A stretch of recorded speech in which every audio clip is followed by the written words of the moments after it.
Our journey into Ekiti State, the fountain of knowledge, continues on this week's edition of Community Report as we visit two communities, namely Oke'mesi and Ikogosi. Now, these are two communities with lots of historical background.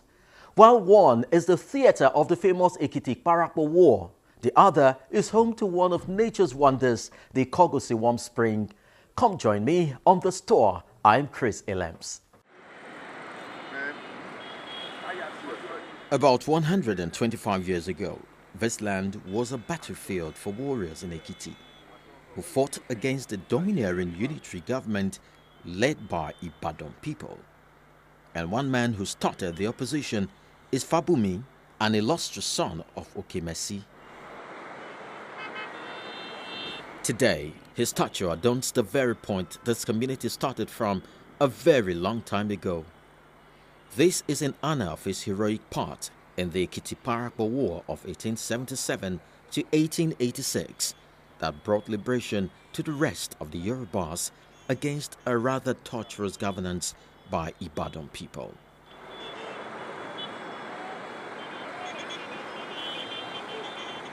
For us to have a clearer understanding of how the war began, Chief Ilesomi Ajibade, alongside other chiefs, takes us down memory lane. He started the war. You see, about that time we are having Ibadan people as Ajele here.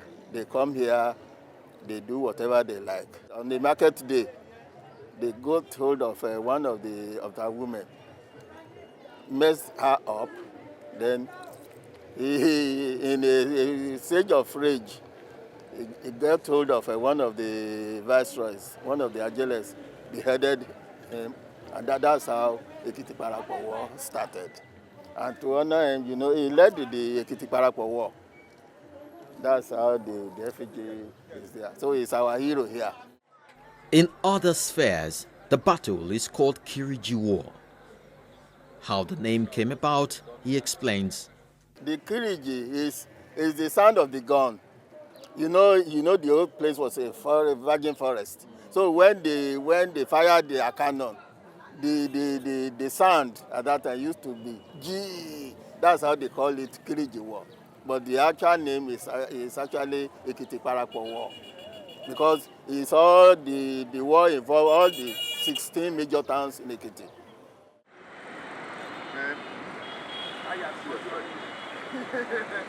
This is where the disagreement that ultimately led to the war started from. The Fabumi led his group here. They were celebrating the festival. Then, before you know what was happening, the whole thing started. The Ibadan people came to meet them there, and then there was a quarrel. They beheaded the viceroy, sent the head to Ibadan people to Ibadan, and that's how the whole war started. So where we are headed now, it's the place where the war started. That's where this is the grove. Where the war started. Where the war started.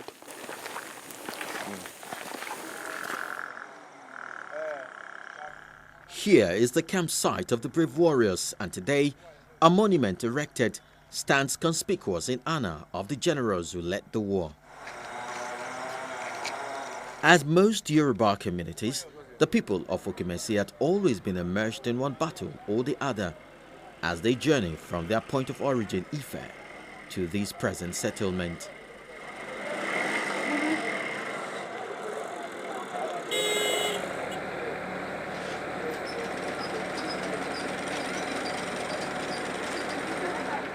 The Owa Oye of Oke'mesi is the paramount ruler of the community, and he sheds more light on the life of the people. There was this man then, one of our sons, called Odumaru. He was a hunter, a very good hunter, and he was also a carver. So he was carving a mortar that time. So he used to hunt from that image. That place is about 3.5 or less to this place. So from there, in those days, no car, nothing. So basically, he used to trek from there and come to this place. But because of that journey, anytime he comes here, he will stay here for a fairly long time, maybe 2-3 weeks, before going back home. So he had a very small hut here where he used to cover himself.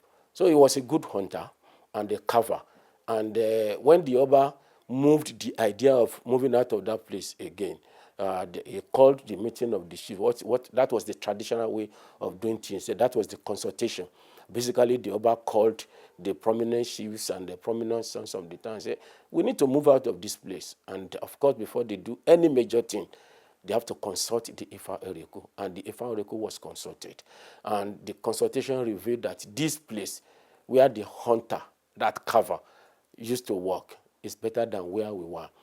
Our people are very, very sociable. That separates us slightly from the core Ekiti people. Our people are very sociable, and they wear good clothes, they wear good shoes, and they eat good foods.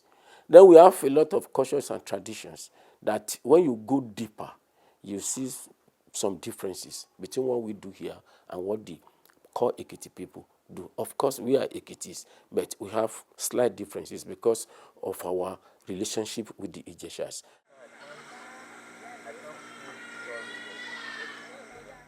Their early embrace of Western education contributed to their prominence in the state.